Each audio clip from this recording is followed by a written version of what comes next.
Alors, un bon bonjour à tout le monde. Au nom du Centre de recherche à l'éducation et formation à l'environnement et à l'éco-citoyenneté de l'UQAM, je vous souhaite alors la bienvenue à cette activité, c'est midi étudiant. Et vous savez, pour ceux qui sont des assidus, vous savez qu'on organise ces espaces dans la perspective de valoriser les travaux de recherche des étudiants, soit des maîtrises ou des doctorats. Et ce sont des espaces de partage, en fait, ces parcours de recherche, ces préoccupations de recherche, et dans une perspective d'échange avec les pairs et avec d'autres qui sont intéressés aux thématiques qui sont exposées. Donc aujourd'hui, nous avons le plaisir d'avoir avec nous Gabriel Poisson, qui est étudiant à la maîtrise en sciences de l'environnement, et puis qui va nous parler donc de son projet qui porte donc sur l'extraction de lithium dans le nord du Chili, mais dans une perspective en fait, de s'attarder sur les impacts locaux d'une transition énergétique globale. Donc, un lien entre ces deux dimensions de cette problématique-là.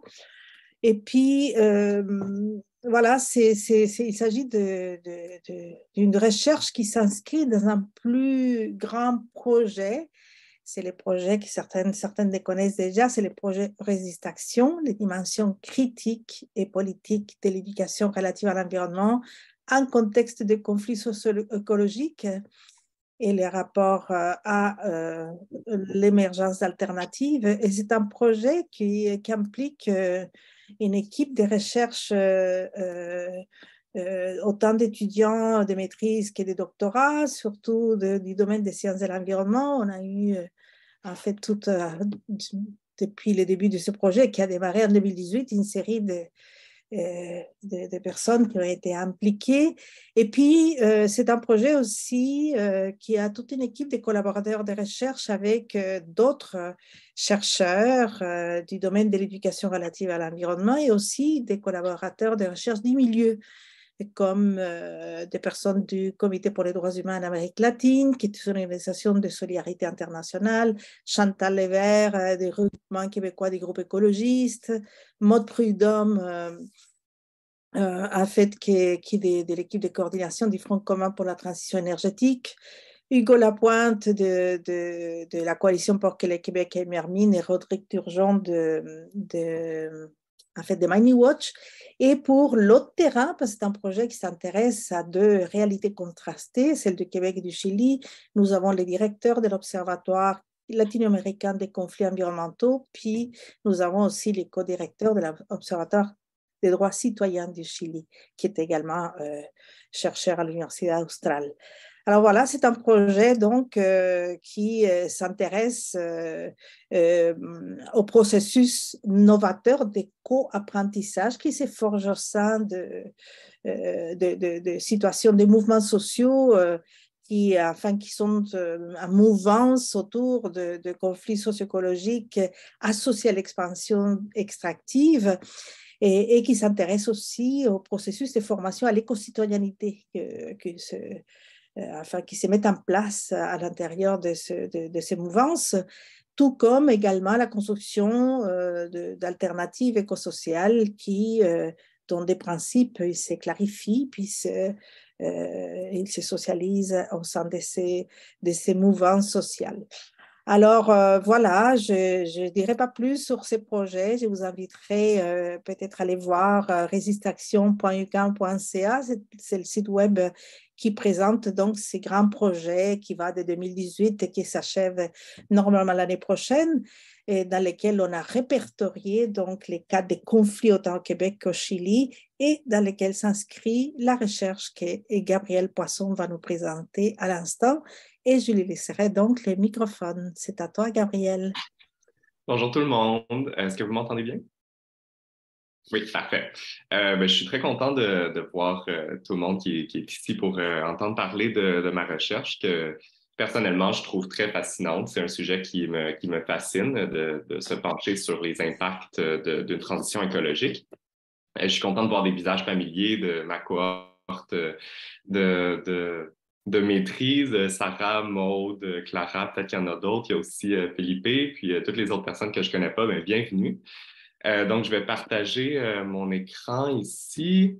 Donc, comme Isabelle l'a mentionné, ma recherche s'intéresse à l'extraction du lithium dans le nord du Chili et plus particulièrement donc les impacts locaux d'une transition énergétique globale.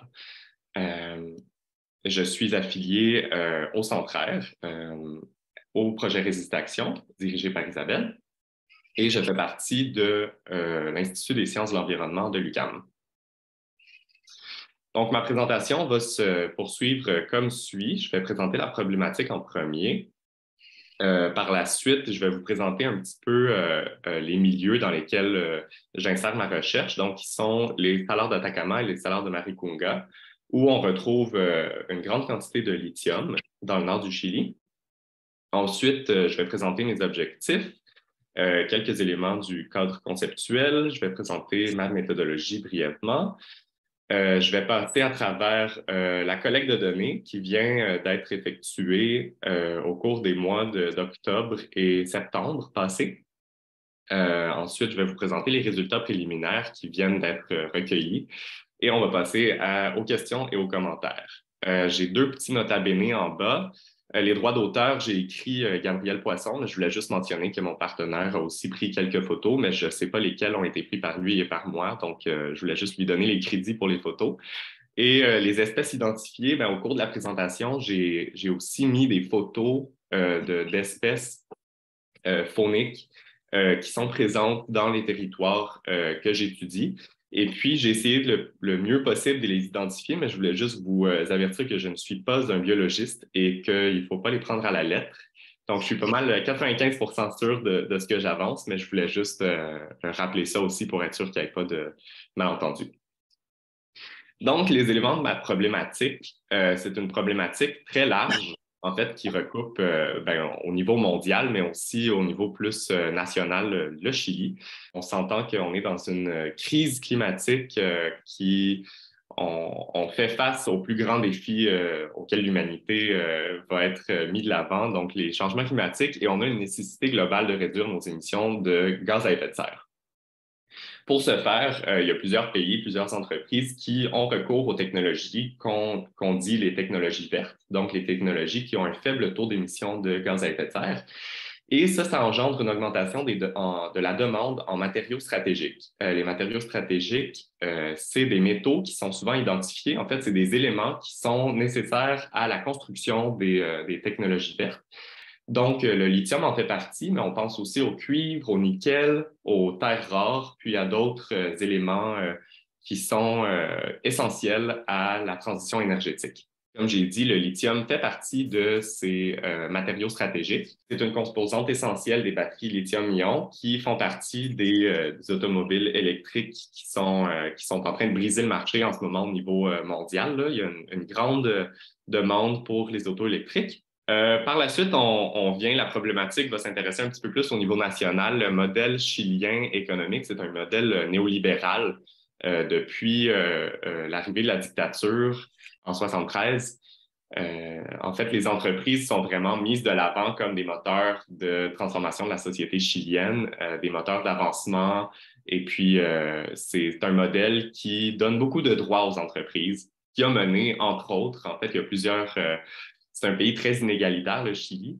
Et puis, ça l'a mené à des révoltes en 2019 qui ont mené ensuite à un processus de réécriture de la Constitution chilienne. J'ai eu la chance d'être à Santiago pendant le plébiscite qui a eu lieu pour adopter ou non la nouvelle Constitution, qui était considérée comme une constitution très écologiste, féministe. Et puis, malheureusement, elle n'a pas passé. Ça, c'est quelque chose aussi duquel j'ai beaucoup parlé avec les acteurs que j'ai interviewés, mais je ne veux pas trop m'attarder à ça.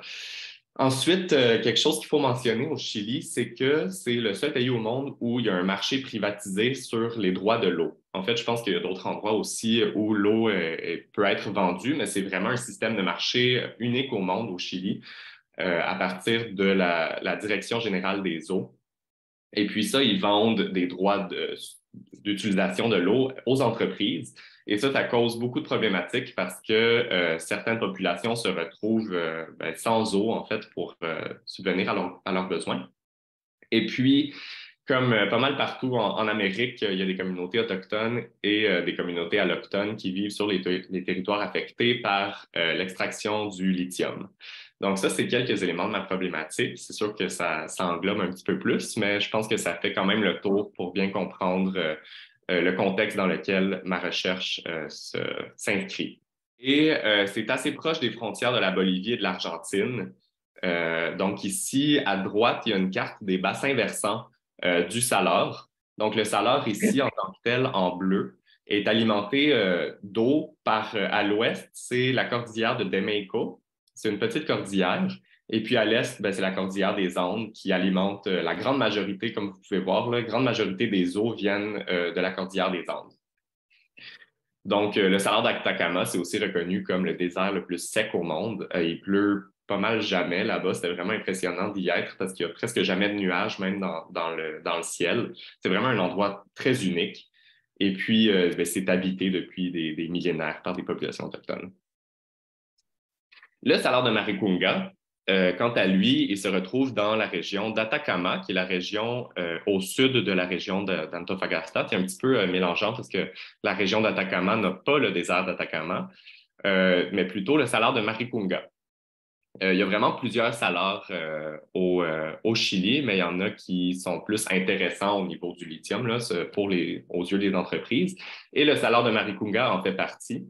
Donc, c'est aussi un salar qui est assez proche de l'Argentine, qui se retrouve aussi pas mal haut dans les montagnes de la Cordillère. Et puis ici, vous avez une petite image que j'ai prise de Google Maps de la forme du salar de Maricunga, qui en fait est entrecoupé par un parc national, le Parque national Nevado Tres Cruces, qui se retrouve pas mal dans le Salar. Là. Fait que ça pose aussi d'autres problèmes au niveau de l'exploration du lithium dans le secteur. Au niveau socio-économique, le Salar d'Atacama, c'est la plus grande municipalité qui est dans le Salar, c'est San Pedro de Atacama, dans lequel j'ai été installé pendant un mois pour faire ma recherche.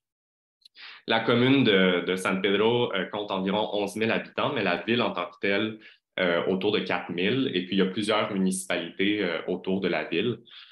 Ensuite, c'est ça, il y a plusieurs communautés qui s'identifient surtout comme des communautés autochtones à travers le Salar d'Atacama. On pense à Peine, Toconao, Socaire, et il y a plusieurs autres communautés.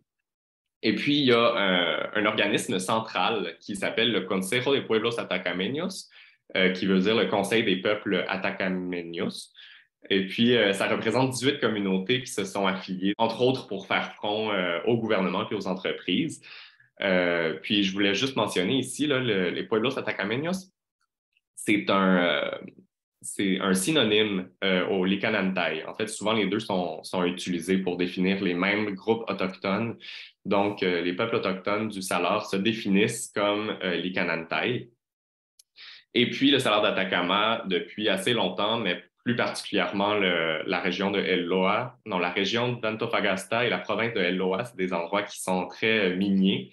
Et depuis les années 90 environ, il y a un gros boom touristique avec le Salar d'Atacama. Au niveau du Salar de Maricunga, c'est vraiment moins habité que le Salar d'Atacama. Il n'y a pas vraiment de ville autour à proximité. Donc, la plupart des personnes que j'ai interviewées viennent de Copiapó, qui est la plus grande ville à 160 km du Salar de Maricunga.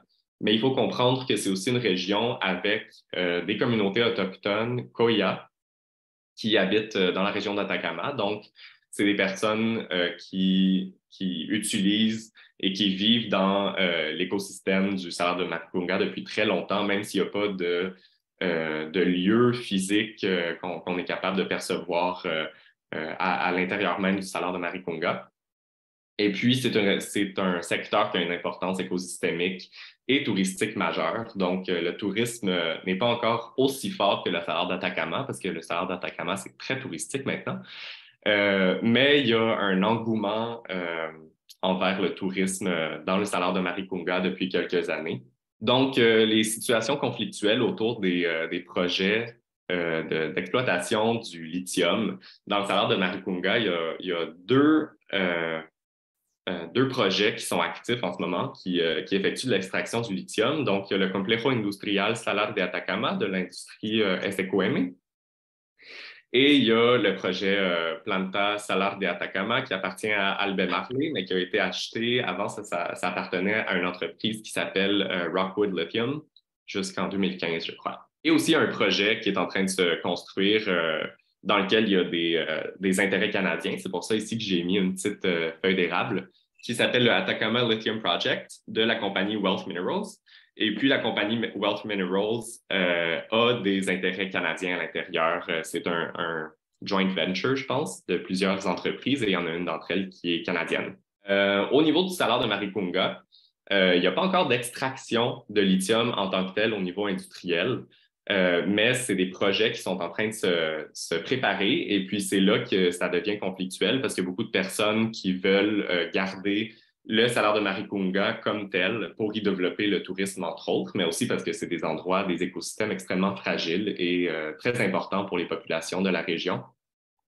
Donc, il y a le projet Proyecto Blanco de la Minera Salar Blanco, qui, elle aussi, a des intérêts canadiens. Et il y a le projet Producción de Sales de Maricunga de Simco SPA. Et il y a aussi un projet d'exploration de l'entreprise étatique Codelco qui veut explorer le potentiel minier du salar de Maricunga, donc qui fait des tests pour ensuite, j'imagine, pouvoir vendre l'endroit comme quelque chose d'attirant pour les entreprises. Je voulais vous montrer, ça ressemble à quoi un peu les piscines d'évaporation de lithium. C'est une photo qui a été prise dans le salar de Maricunga. C'est pas moi qui l'a... le salar d'Atacama, pardon. C'est pas moi qui l'ai prise, mais ça ressemble à ça. C'est vraiment énorme. Et puis, comment le lithium est extrait, en fait, c'est qu'il vient des bassins d'eau qui sont souterraines. Et puis, l'eau est pompée à la surface. Et puisque c'est un désert qui est extrêmement sec et où il y a beaucoup de soleil, l'eau en tant que telle va s'évaporer et puis ça va laisser derrière le lithium en haute quantité. Puis ensuite, il va être transformé pour y extraire l'élément en tant que tel. Mais ça ressemble à ça, en fait. Ça, c'est des piscines d'évaporation de lithium et il y en a un peu au sud du salar d'Atacama. Je vais vous montrer des cartes plus loin, mais ça ressemble à ça. Donc, c'est vraiment, ça prend une superficie vraiment très importante. Et puis, au salar d'Atacama, ça c'est à San Pedro de Atacama, c'est des photos que j'ai prises en fait, c'est des affiches qui sont postées sur les rues par des personnes anonymes et qui démontrent en fait qu'il y a une mobilisation citoyenne et qu'il y a une situation conflictuelle entre les résidents et les entreprises. Donc, ça, c'est quelques exemples. El desierto como cuerpo herido, c'est le désert comme un corps meurtri. Et en bas, il y a le corps du lithium. Ça, c'est un flamant rose qui est mort. 95% de l'eau extraite des piscines de lithium s'évapore dans l'air. Donc, c'est de l'eau qui est juste perdue. Ils disent ici qu'il se consomme 200 millions de litres par jour par les entreprises d'extraction du lithium. Et puis, 26,7% des sols du salar d'Atacama sont secs. À droite, on voit, c'est un minier qui s'est écrit « Ils boivent du lithium et ils mangent du cuivre ». Ça, c'est parce qu'il y a beaucoup de mines d'extraction de cuivre aussi dans la région. Puis elles aussi portent à une situation un peu conflictuelle. Ça, c'est d'autres images. Je pensais que c'était vraiment intéressant de vous montrer parce que moi, je les trouve très belles, en fait. Là. C'est vraiment une façon artistique de démontrer son mécontentement de la part des citoyens. Donc, ici, on a soif ou pas de soif.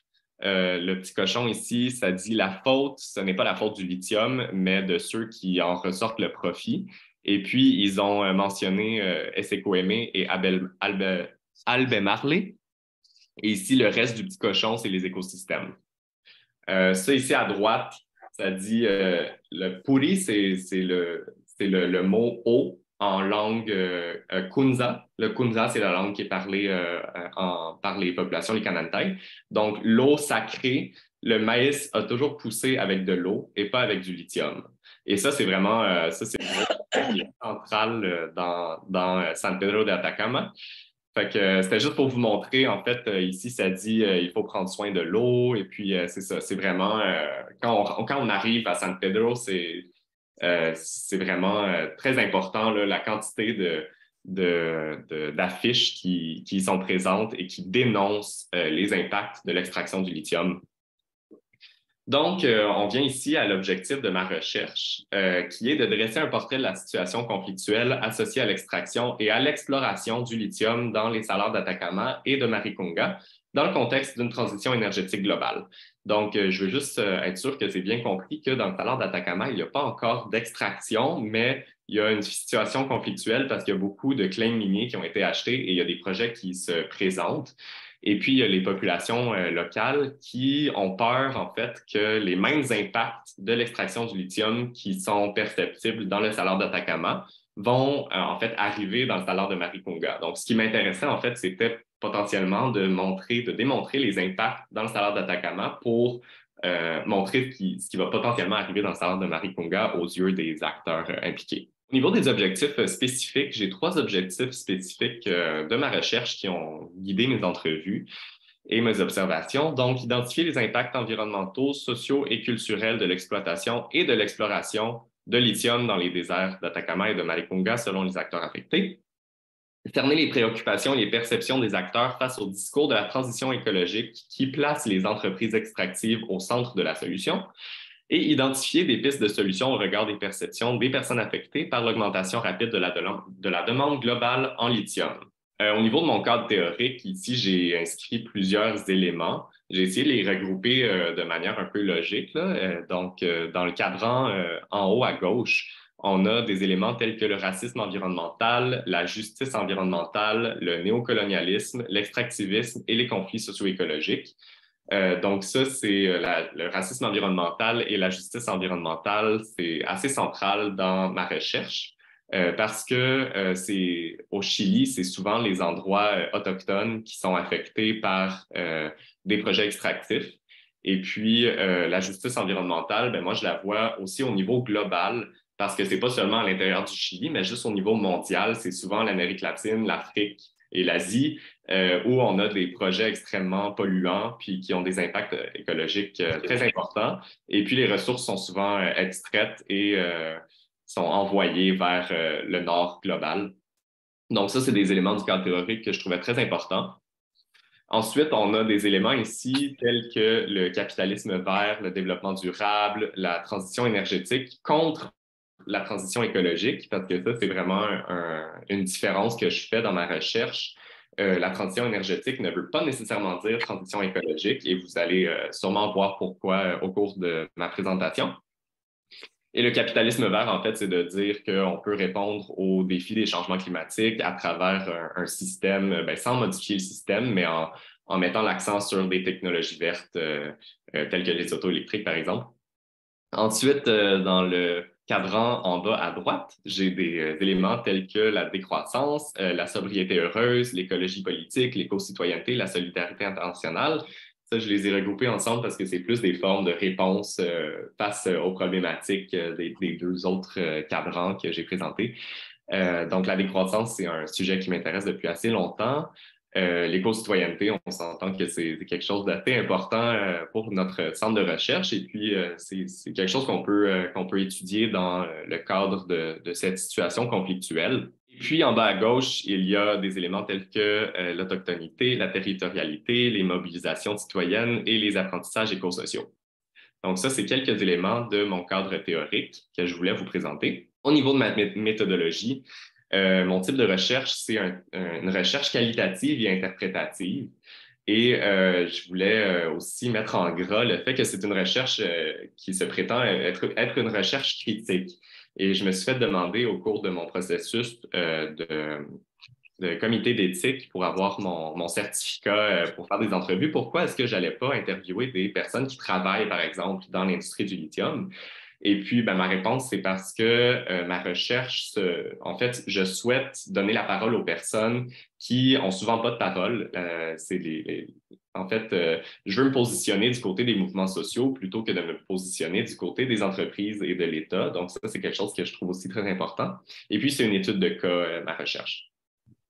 Au niveau de la méthode de collecte de données, c'est beaucoup de recherches documentaires, donc recension d'écrits, reportages, matériel de sensibilisation produits par les communautés et par les mouvements sociaux. Ensuite, j'ai effectué des entrevues individuelles semi-dirigées auprès d'acteurs locaux de la région et j'ai effectué de l'observation aussi. Par la suite, pour analyser mes données, je vais utiliser le logiciel d'analyse quantitative NVivo.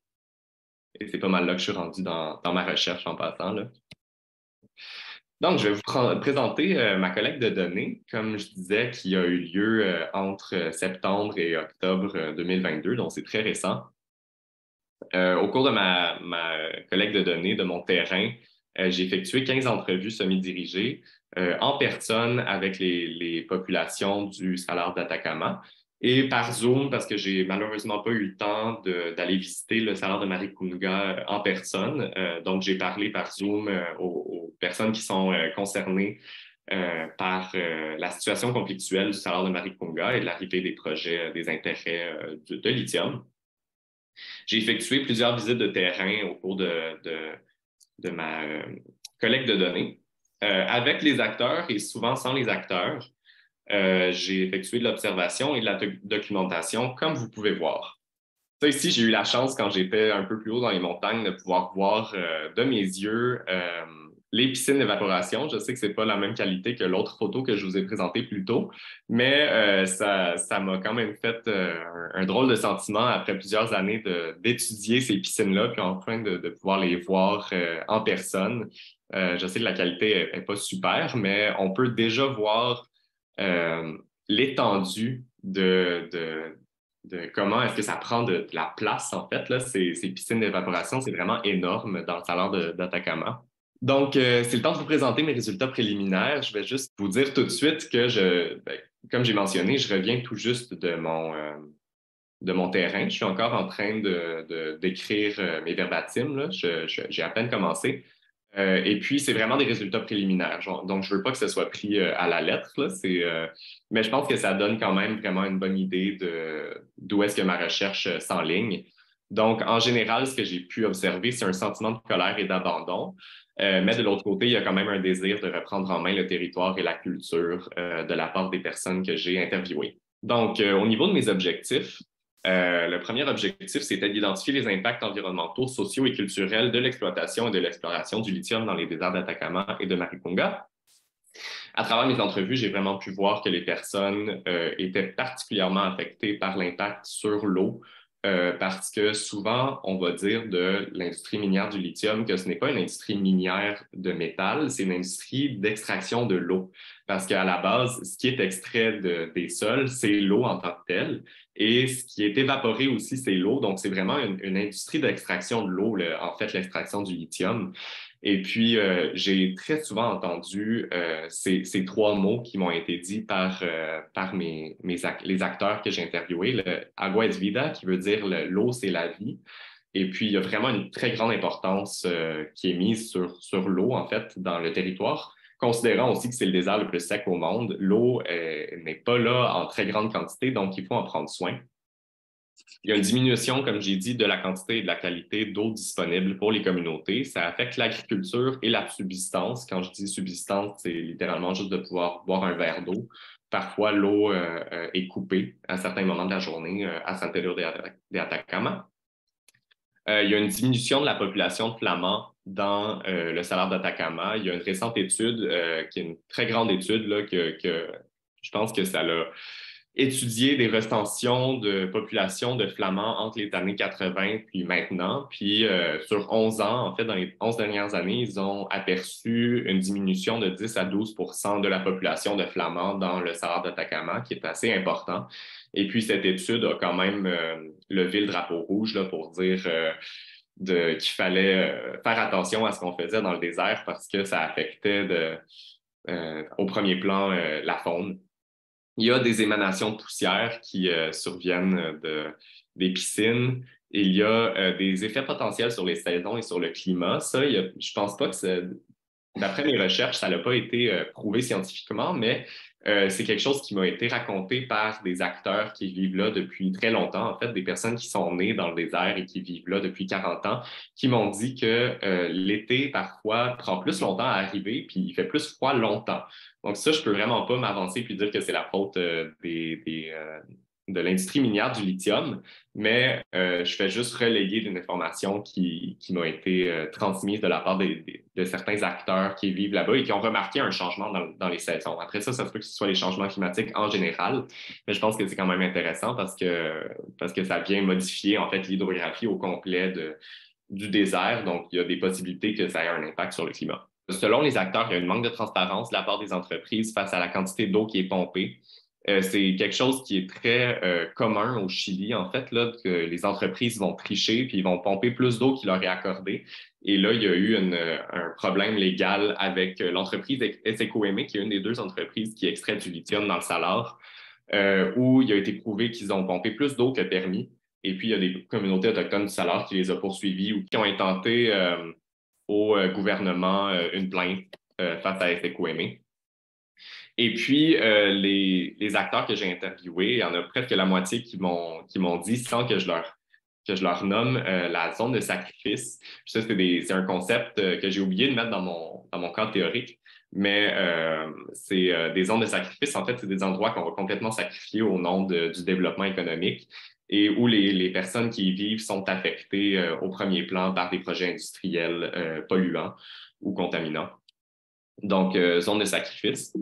Donc, les impacts sociaux de l'industrie minière dans le Salar d'Atacama sont multiples. On m'a nommé souvent des conflits, non seulement entre les communautés, parce qu'il y a certaines communautés, il y a des communautés qui veulent avoir le plus de bénéfices, donc parfois il y a des conflits entre les communautés elles-mêmes et même à l'intérieur des communautés, des fois entre différents résidents d'une même communauté, il peut y avoir des conflits sociaux à cause de souvent, c'est une question d'argent, là, des bénéfices qui sont accordés parce que les entreprises minières remettent quand même beaucoup d'argent aux communautés. Puis ça crée des dynamiques quand même problématiques à certains égards de ce qu'on m'a raconté, là. Il y a une instrumentalisation des organismes représentatifs autochtones. Souvent, en fait, ce qui a été décrié, c'est que les entreprises veulent juste avoir une signature sur un document, puis ensuite, ils vont mettre sur leur site web, regardez, on a consulté les populations autochtones, mais on m'a dit, en fait, de la part des personnes qui habitent ces territoires, que souvent, c'est juste une manière de légitimiser l'extraction. Et puis, c'est pas vraiment un intérêt réel de la part des entreprises de s'intéresser à l'opinion des personnes qui habitent les territoires. Donc, il y a un sentiment que j'ai pu remarquer, un sentiment de colère, sentiment d'abandon, sentiment d'impuissance, et il y a un peu de défaitisme qui s'installe au milieu des acteurs concernés. Il y a une anxiété face à l'avenir à cause que c'est une entreprise qui va continuer encore, pour l'instant, c'est une entreprise qui va continuer encore longtemps d'extraire de l'eau. Donc, il y a une anxiété que la situation devienne encore pire au fil des années. Les entreprises minières prennent la place de l'État dans le contexte d'un système néolibéral.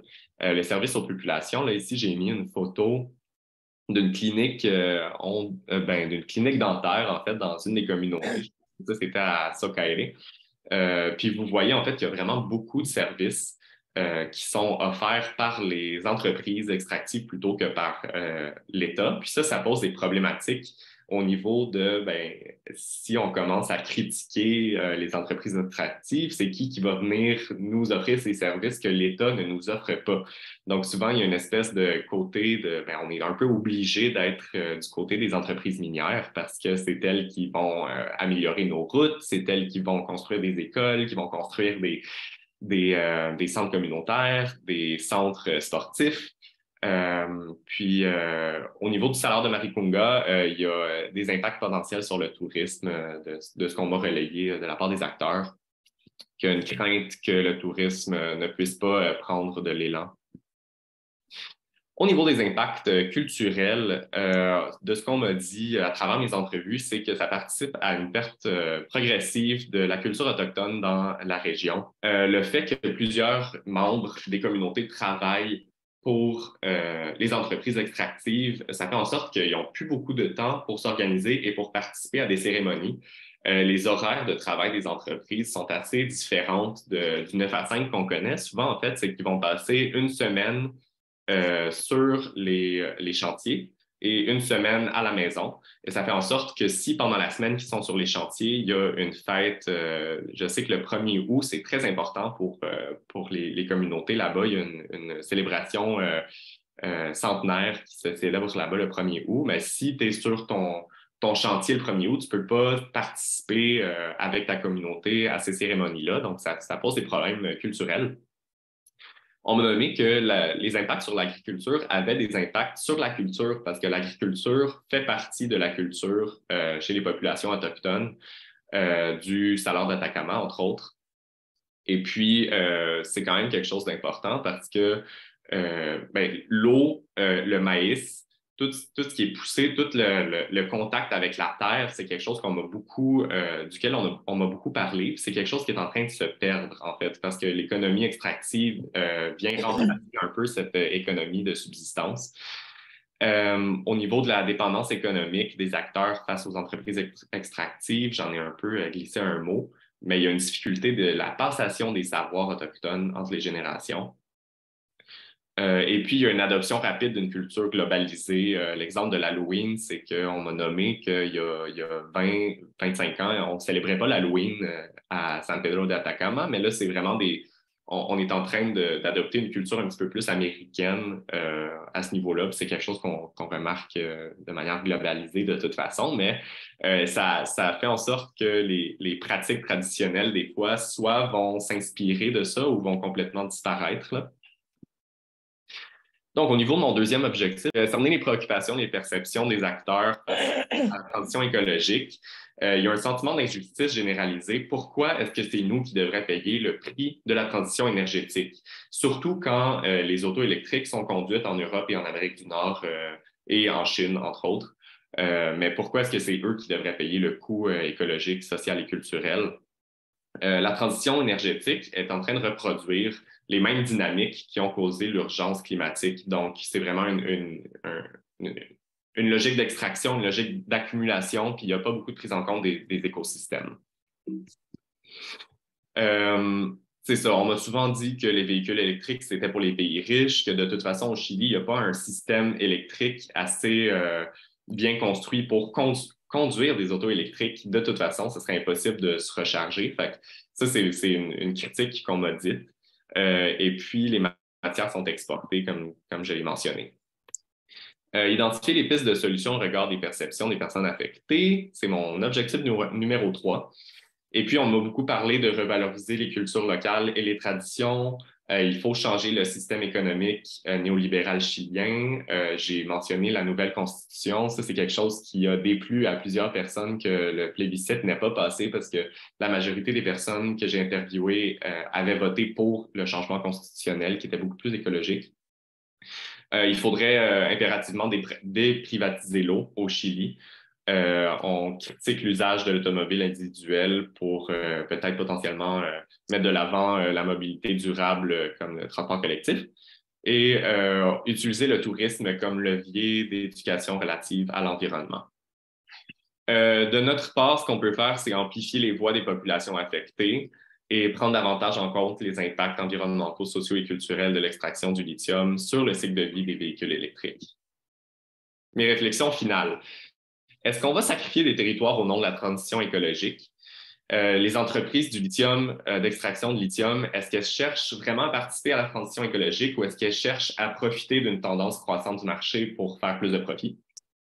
Et c'est la faute à qui? Est-ce que c'est la responsabilité des États? Est-ce que c'est la responsabilité des entreprises ou des citoyens? Ou est-ce qu'on devrait juste tout mettre ensemble puis essayer de trouver des solutions conjointes aux problèmes? Donc, merci beaucoup. Merci beaucoup, Gabriel. Merci pour cette présentation qui nous amène bien au sud des Amériques, mais où on constate des problématiques qui sont du même ordre que l'on vu ici. Vous savez, le Québec est en train de vivre un boom minier sans précédent et il y a énormément d'inquiétudes sur l'impact de cette expansion sur les territoires, sur les communautés, sur les activités socio-économiques qui actuellement se développent dans ces territoires-là. Et puis, c'est une expansion qui est essentiellement liée justement à cette nouvelle tendance, à la tendance dominante de transition énergétique telle comme elle est comprise dans ces systèmes de capitalisme vert, justement, que tu as évoqué. Alors, voilà, donc une situation qui est vécue avec beaucoup d'inquiétude par les populations là-bas aussi, et qui voient leur culture, en fait, et leur mode de vie traditionnel menacés, et les possibilités de pouvoir poursuivre ou mettre de l'avant des projets propres, localement racinés, et puis en harmonie avec les réalités leur réalité complètement fermée par l'emprise et les pouvoirs immenses des entreprises qui, comme Gabriel l'évoquait, finalement, de plus en plus, ils commencent à, en fait, à s'approprier des divers secteurs d'intervention dans la société, y compris des services de base. Alors, voilà, je voudrais ouvrir maintenant aux questions, aux commentaires. On pourra y revenir sur certains aspects. Je vois déjà il m'a levé, Laurence. Merci Isabelle. Bonjour à tout le monde. Bravo Gabriel pour ta belle présentation. C'est tellement bien illustré. Puis le récit aussi, c'était très bien structuré. Je te félicite. J'avais une question. Je me demandais si les personnes que tu as interviewées, elles ont parlé d'une possible nationalisation, en fait, de ce type de ressources comme le lithium et les autres là, qui sont extraites dans la cordillère. Puis je me demandais aussi si ça avait été évoqué, ça, dans le processus de réécriture de la Constitution que je n'ai pas bien suivi, malheureusement. Mais alors, j'aurais aimé t'entendre là-dessus. Oui, oui, oui. C'est quelque chose qui a été mentionné, je pense, à une ou deux reprises, peut-être, mais je pense qu'au-delà de la nationalisation, il y a vraiment un besoin de démocratisation de l'extraction de ces ressources-là. Donc, pas nécessairement juste nationaliser, mais même que au niveau régional, au niveau de la région où c'est extrait, que les personnes soient aient plus le droit de parler, puis que leurs paroles soient plus prises en compte. Donc oui, la nationalisation, c'est quelque chose aussi duquel Isabelle pourrait vous parler longtemps à cause que Salvador Allende avait commencé à nationaliser plusieurs ressources, dont le cuivre. Non, c'est ça. C'est vraiment un aspect super intéressant, la nationalisation de la ressource du lithium, parce qu'en effet, ça pourrait permettre un levier déjà plus satisfaisant pour les communautés, parce que là, en ce moment, c'est beaucoup d'entreprises chiliennes, mais aussi surtout des entreprises internationales qui viennent s'installer, qui extraient les ressources et puis qui ramènent le profit aux États-Unis, en Australie, au Canada. Donc, oui, la nationalisation, c'est une porte de sortie intéressante, mais plus que la nationalisation, c'est la démocratisation de l'accès à la table de préparation des projets, là, puis que la voix des personnes qui sont affectées directement soit plus prise en compte dans la préparation de ces projets-là. Puis c'est ce qu'on vise aussi dans une perspective de justice énergétique ou d'une transition Ouais. énergétique porteuse de justice sociale. C'est ça aussi, la démocratisation de la prise de décision, comme tu le dis. Oui, exactement. Donc, la nationalisation, c'est comme une manière de faire ça aussi, mais c'est sûr que j'ai entendu en fait beaucoup de critiques de la part de personnes qui habitent là-bas, qui disent que les décisions sont souvent prises à Santiago, qui est la capitale, qui est vraiment plus au sud, et puis que c'est des décisions à Santiago, ils n'habitent pas dans les déserts, ils ne connaissent pas les écosystèmes, et puis les décisions ne sont pas prises en prenant compte de ces réalités-là. Fait que la nationalisation, c'est une sortie intéressante, mais il y a aussi ces limites-là de centralisation de la prise de décision. Merci, Gabriel. Sans doute que c'est une perspective qui a été évoquée dans tout le processus constitutionnel, donc la récupération de la part de la population de ces ressources, de pouvoir les gérer, puis de pouvoir les gérer de façon de cheminer l'exploitation de ces ressources vers les pays mêmes et pour le bien-être des personnes. En même temps, les limites d'une telle exploitation sont aussi évoquées. En fait, les limites de poursuivre dans la perspective de continuer à exploiter les ressources. Hein, la question se pose sur en fait, jusqu'où continuer à extraire. Je crois que c'est une question qui est très présente un peu partout. Et puis, la question de l'asymétrie importante qui existe au niveau de la prise de décision et puis des pouvoirs qui ont les populations pour se faire entendre, puis pour être reconnus comme interlocuteurs légitimes dans les processus décisionnels. C'est quelque chose qui est extrêmement présent. Puis, bon, peut-être tu pourras nous en parler tout à l'heure de la question du processus de consultation, d'information et consultation des populations lorsqu'il y a des grands projets comme ceux-là qui arrivent dans les territoires. Mais on va laisser la parole. Il y avait Felipe qui avait levé la main, puis je pense qu'il y a Virginie après. D'abord, vraiment féliciter à Gabriel de bel travail. C'était bon de voir que finalement, tu vas voyager au Chili. Oui. Et bon, c'est pas difficile de prendre des photos belles là-bas. Les endroits ils sont vraiment photogéniques, n'est-ce pas? Comment dire, mais oui, je suis heureux en fait de voir ton travail. C'était vraiment impressionnant et super. J'ai deux questions. Un, c'est très spécifique. En fait, en quelques moments, tu as parlé des étapes d'exploration pour définir en deux entreprises qui ont, je crois qu'il y a été Maricunga, et après exploration. Et je n'ai compris bien la différence. C'était ça la première question. Et la deuxième question, c'est aussi lié c'est spécifiquement lié à San Pedro de Atacama. Bon, tu as vécu les mouvements de la ville, c'est tellement plein de gens, tout, très, très, très touristique. Il y a une population flottante de, je ne sais pas, 3, 4, 6 fois plus que les gens qui habitent là-bas. Alors, l'eau, en relation à la question du tourisme, c'est une question très importante aussi. Et tu as noté quelque chose en relation à le tourisme, probablement les gens ont parlé quelque chose en relation au tourisme, mais en entendant que l'eau, c'est la question principale, est-ce que l'enjeu du tourisme autour de San Pedro de Atacama était plus colloqué avec des gens aussi, on parlait quelque chose plus en relation au tourisme? C'est un tourisme extractiviste, tu as vu, c'est vraiment une industrie touristique énorme. Donc, ce n'est pas les buts de ta recherche, mais j'imagine que les gens, et tu l'as dit, quelques mots sur le tourisme. Pour ta première question, la différence entre l'exploration des projets puis l'exploration de Codelco, en fait, c'est que de ce que j'ai compris, les projets en tant que tels ont déjà des intérêts puis ont déjà comment dire, des entreprises qui ont été souvent, ce qu'ils font, en fait, c'est que c'est des entreprises étrangères qui vont créer une entreprise au Chili pour pouvoir extraire, puis ça simplifie pour eux le processus. C'est cette entreprise-là qui va faire les demandes de permis environnementaux et tout ça, et qui va employer les personnes. Mais à la base, l'argent vient des plus grandes entreprises extractives au niveau international.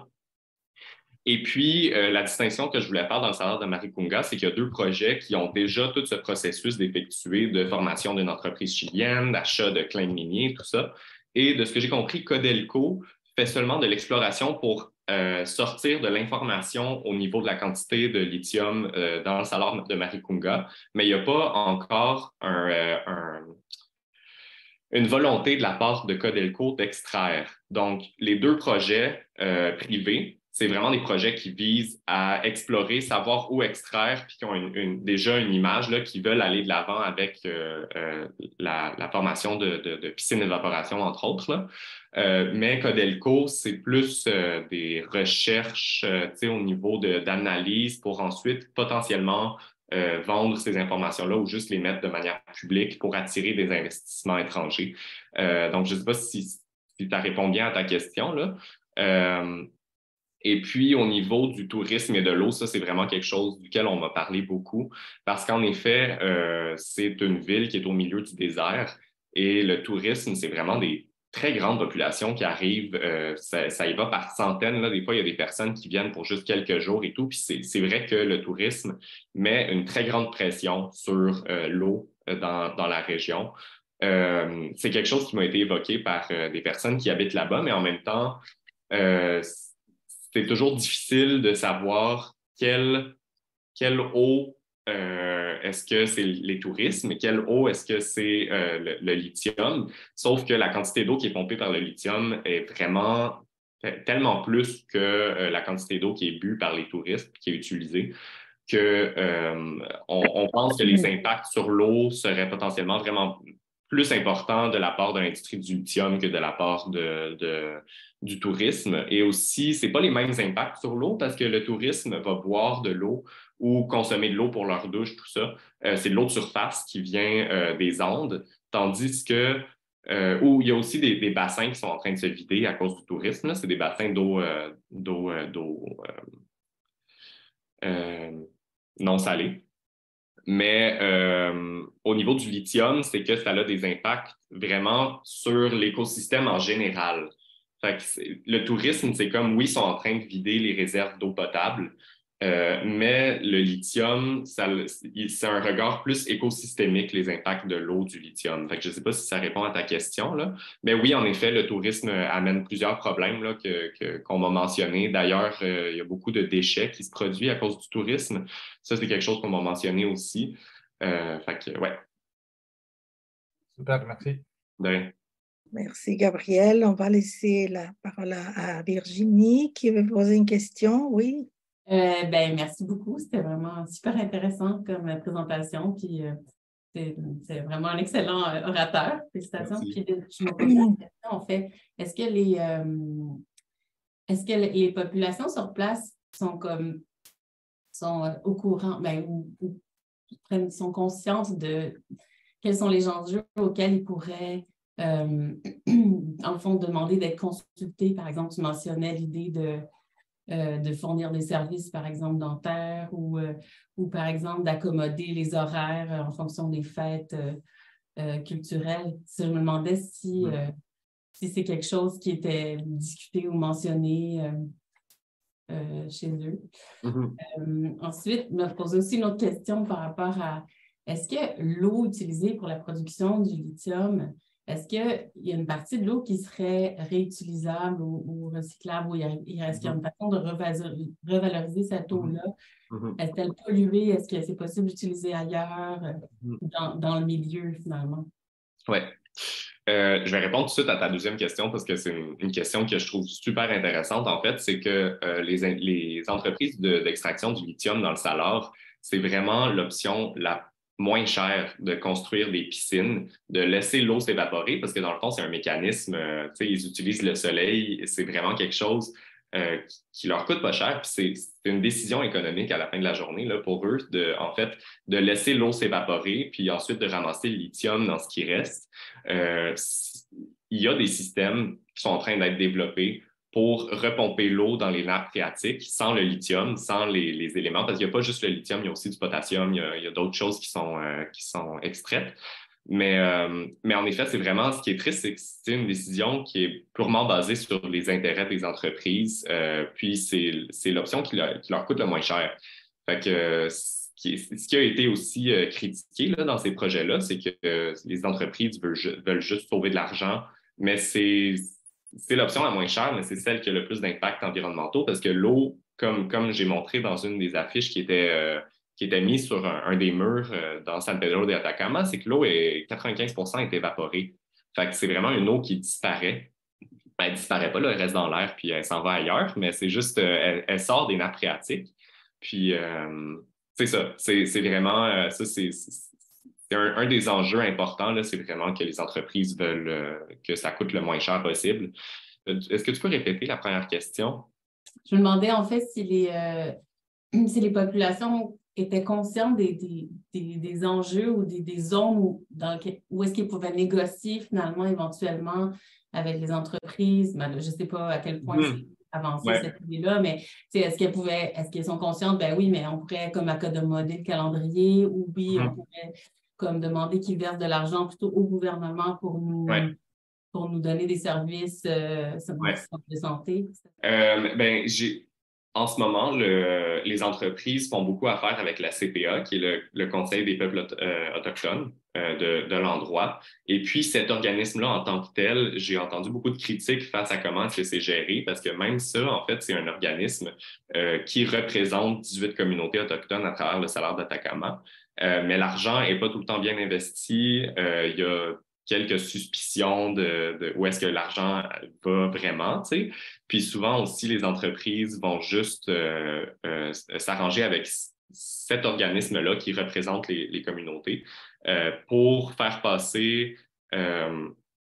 c'est qu'il ne va pas y avoir nécessairement de référendum dans les communautés pour que des points soient acceptés, puis pour que la signature soit apposée sur des documents entre l'entreprise puis le Conseil des peuples autochtones. C'est vraiment, ils ont une représentativité, puis l'entreprise préfère faire affaire avec ce conseil-là. Il faut savoir aussi que le conseil, la majorité de leur argent pour fonctionner, ils ont quand même des biologistes, c'est vraiment un organisme très important dans la région, mais tout leur argent ne vient pas de l'État, ça vient des entreprises minières. Fait qu'ils sont un peu comme ligotés d'une certaine manière. Puis ça, c'est comme je disais dans ma problématique, c'est vraiment c'est criant en fait le besoin d'un État qui va s'imposer du côté des communautés puis qui va peut-être donner de l'argent aux communautés pour qu'elles puissent se défendre elles-mêmes. Parce que là, en ce moment, l'organisme qui est censé défendre les droits des communautés reçoit son argent des entreprises minières. Fait que ça fait en sorte qu'ils sont un peu ligotés, ils n'ont pas le droit de tout dire. Puis c'est vraiment des drôles de dynamiques parce que souvent, ils vont poursuivre l'entreprise minière, mais en même temps, il y a des limites parce qu'ils ont besoin de cet argent-là pour fonctionner puis pour offrir des services aux communautés. Fait que c'est vraiment des situations qu'on aperçoit dans des États néolibéraux comme le Chili, là, où l'État se retire le plus possible puis va donner tout le pouvoir aux entreprises. Puis après ça, les entreprises, ils font pas mal ce qu'ils veulent avec ça. Là. Dans le fond, les politiques du pays comme tel qui justifient un peu ce type de... Ouais. Un aspect qui mériterait peut-être d'être précisé, c'est à partir de la question que Philippe a soulevée concernant l'exploration et l'exploitation. Et pour ceux qui ne sont pas familiers en fait avec les procédés d'exploitation minière, comment ça se passe au niveau des étapes. Bon, l'exploration est la toute première, donc qui vraiment consiste c'est la prospection et l'exploration et qui consiste à repérer et à acquérir en fait les dépôts de minerais. Donc, le premier objectif, c'est de le retrouver, de trouver ces dépôts miniers qui ont un potentiel d'exploitation et puis, en fait, en faire toute la démonstration de la viabilité économique et de pouvoir les récupérer pour les exploiter. Donc, déjà, les procédés d'exploration et des repérages sur les gisements, des reconnaissances visuelles, d'études géologiques des régions impliquent toute une diversité de manœuvres, d'opérations qui ont déjà elles-mêmes un impact important sur les sites et qui implique ouverture de chemins, qui implique des sondages, etc. Donc, les communautés, en général, ils ont alerte à l'expansion actuelle, au boom actuel associé à la transition énergétique, aussi par rapport à ces étapes préalables et qui ont un impact qui se multiplie à travers les territoires. Donc, il est important de saisir ces deux phases pour bien les distinguer parce que pas tous les processus d'exploration mènent vers la concrétisation des projets. Et tout dépendamment. En fait, ce sont des moments où les entreprises assurent des investissements, toute la planification financière qui permet d'assurer la viabilité puis la faisabilité des projets. Et c'est tout l'investissement en termes d'équipes technoscientifiques qui vont donc prélever des données qui vont permettre de démontrer la qualité des gisements, la quantité, les potentiels d'exploitation pour combien d'années. Donc, c'est ça qui va permettre de définir par la suite le type de projet qui serait présenté en fait. Et puis, aussi, ce sont les moments d'acquisition de ces territoires. Donc, voilà, c'est ça qui va définir les processus miniers par la suite. Alors, voilà, ce sont deux étapes distinctes, mais toutes les deux avec des impacts de divers types, mais quand même importants.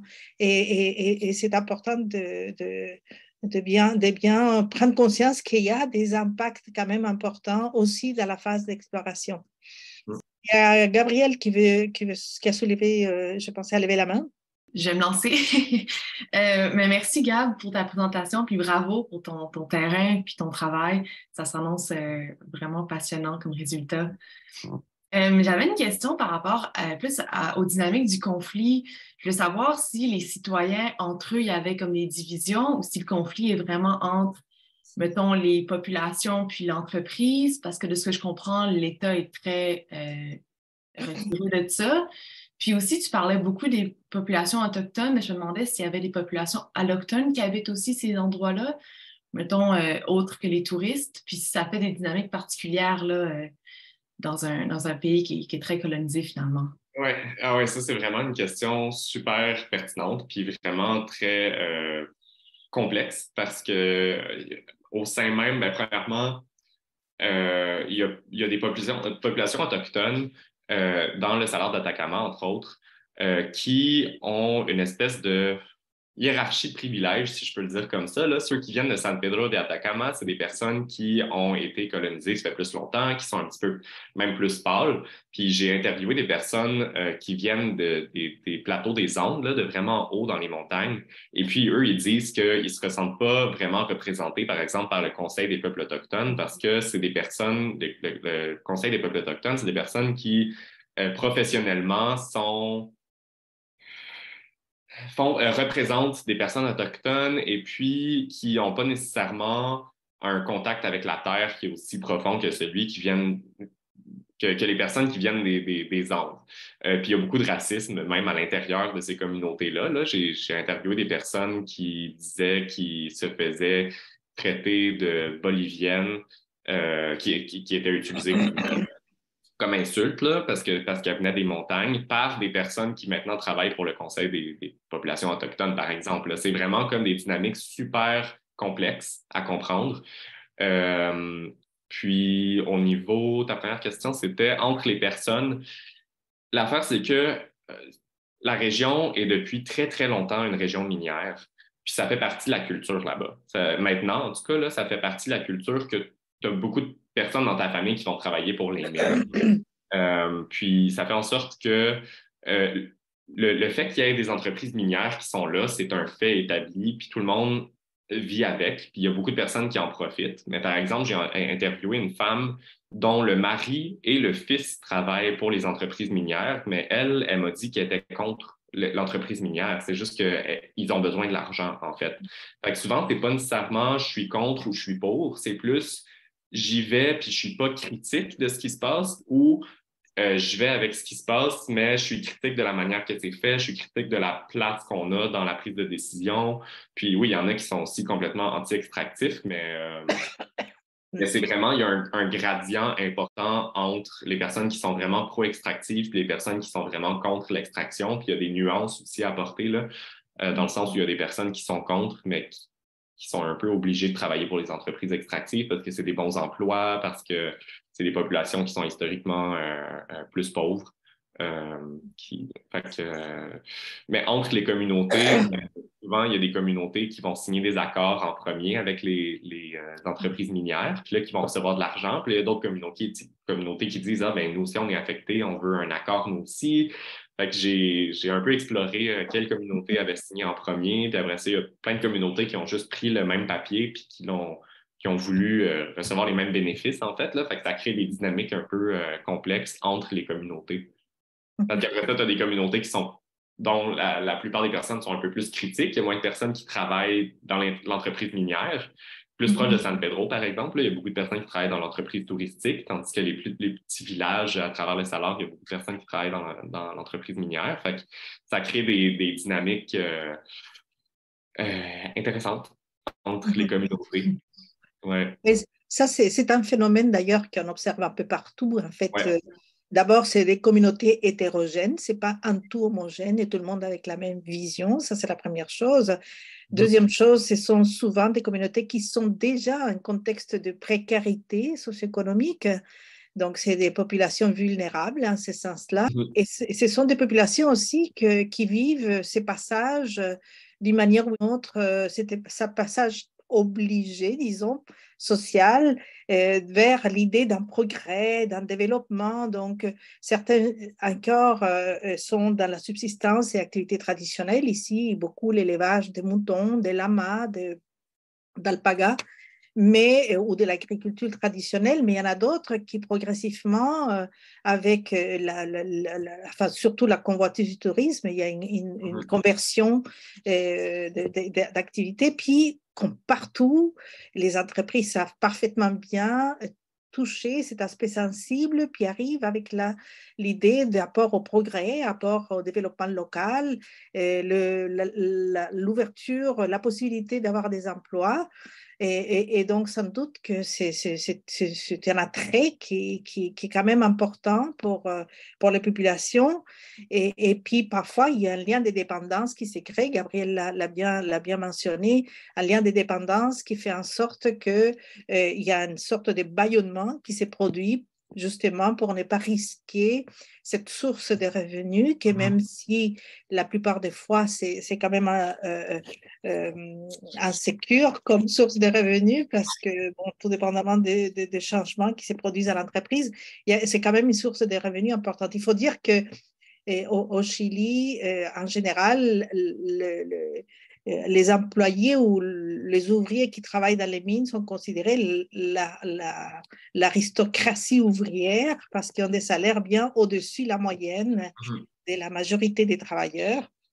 Donc, ça aussi, c'est à considérer. Mais il est clair qu'il y a une érosion sociale importante qui se creuse avec l'arrivée des entreprises qui déchirent les populations entre elles et qui vont accentuer la division. Puis bon, sans doute la division des populations, c'est aussi une façon de bien gouverner, quoi, de la part des entreprises, de manipuler. Donc, c'est malheureusement une réalité que l'on constate beaucoup.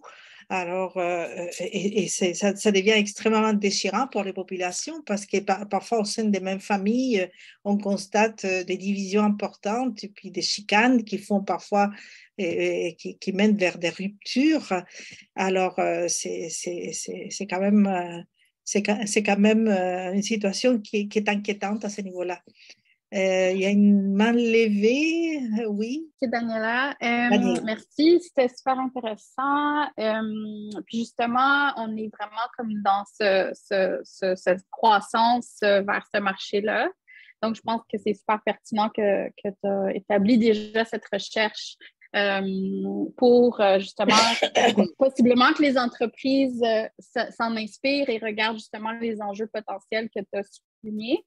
Puis je me demandais, est-ce que les parts de marché de lithium à travers le monde, est-ce que c'est comme une majorité dans la région du Chili, au pays du Chili? Ça, c'est ma première question.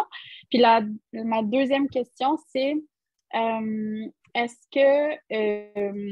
que selon vous, ça serait idéal de limiter l'extraction à une certaine quantité pour pas que justement que ça prenne trop d'ampleur, ou est-ce que c'est vraiment de l'arrêter complètement?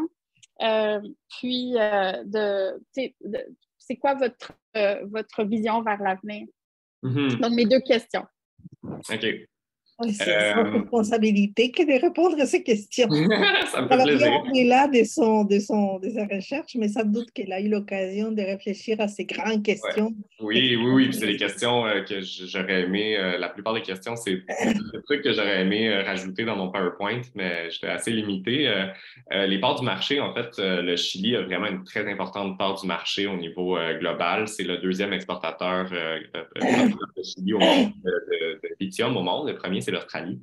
Mais le salar d'Atacama, juste le salar d'Atacama en tant que tel, les deux projets qu'on a vus, SECOM puis Albemarle, je pense qu'ils produisent 30% du lithium qui est produit partout dans le monde. Donc, c'est vraiment une production extrêmement importante. Puis la deuxième question, c'était... peux-tu la répéter, excuse? Est-ce qu'on devrait limiter, OK. continuer l'extraction minière à une certaine quantité, puis la limiter, comme faire une réglementation de la limiter, ou, tu sais, parce qu'elle va probablement croître, là, comme tu as dit, il y a des explorations pour trouver d'autres sites, etc., ça vaut comme la peine de continuer. Puis, ou est-ce qu'on devrait comme fermer ce type d'industrie-là? Ben, l'affaire, c'est que de mon côté, je me sens toujours... j'essaie de relayer ce qui m'a été dit, mais je pourrais pas non plus dire on ferme toutes les mines parce que c'est vraiment un moteur économique important dans la région, puis je veux pas non plus dire... Personnellement, j'ai des valeurs qui sont très post-extractives et anti-extractives, mais je suis aussi vraiment conscient que c'est des situations extrêmement complexes dans des endroits avec des populations marginalisées qui ont besoin de ces emplois-là. Fait que je pense que si les entreprises disparaissaient du jour au lendemain, il y aurait des gros problèmes, encore pires qu'en ce moment, je pense, dans les régions. Moi, je pense que ma recherche, ce qu'elle veut montrer, c'est que c'est extrêmement important de ne pas être aveuglé par le mythe de l'Eldorado, le nouvel or blanc, puis de penser que cette solution est une solution qui est viable à long terme, parce que c'est une solution qui, encore une fois, s'ancre dans un système économique et productiviste qui a causé les changements climatiques. Dans le fond, moi, ce que je propose, en fait, c'est qu'on re-questionne le système en tant que tel qui a créé les problématiques à la base, puis qu'on n'utilise pas les mêmes manières de faire pour trouver des solutions aux problèmes que le système capitaliste a engendrés. Fait que c'est sûr que ça peut se matérialiser dans différentes façons, là, peut-être de limiter l'extraction du lithium, mais de mon côté, je pense qu'il faut toujours se poser la question où est-ce que le lithium est utilisé, pourquoi est-ce qu'il est extrait, et la grande majorité, c'est les autos électriques.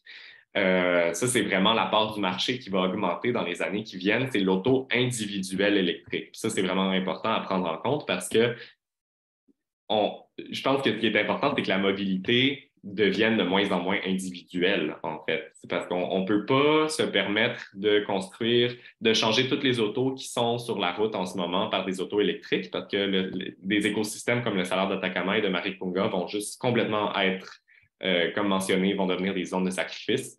Fait que, moi, ce que je propose, c'est pas comme ça que ça se fait en un claquement de doigts, mais c'est d'avoir des énormes investissements dans des infrastructures de transport en commun et puis de revoir aussi juste nos manières en général d'amener des projets extractifs parce qu'on va encore avoir besoin de mines puis de projets extractifs pour les centaines d'années à venir. On a besoin Sauf que la manière que c'est fait, c'est extrêmement problématique parce que les populations n'ont pas leur mot à dire.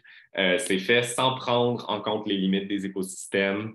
La richesse est très souvent exportée vers les pays riches. Fait que tout ça, c'est des critiques qui sont extrêmement importantes à prendre en compte quand on essaie de penser à des solutions. Mais c'est sûr que les solutions, il peut y en avoir tout plein. Moi, je pense que ça s'axe autour de changer notre matrice de mobilité au niveau global. Arrêter de penser qu'on peut tout avoir des autos électriques parce qu'on n'a pas l'espace, on n'a pas les capacités pour ça. Merci pour cette question qui sans doute amène à réfléchir sur les choix de société parce qu'effectivement, il s'agit d'un choix de société. Et aujourd'hui, les choix de société, c'est le développement compris comme croissance indéfinie. Et donc, et puis dans cette perspective-là, évidemment, les entreprises y ont tout son sens, et les entreprises extractives, mais c'est déjà démontré de façon très large on s'en va vers un cul-de-sac dans cette perspective des croissances sans fin. Alors, c'est ça qui nous questionne fortement aussi.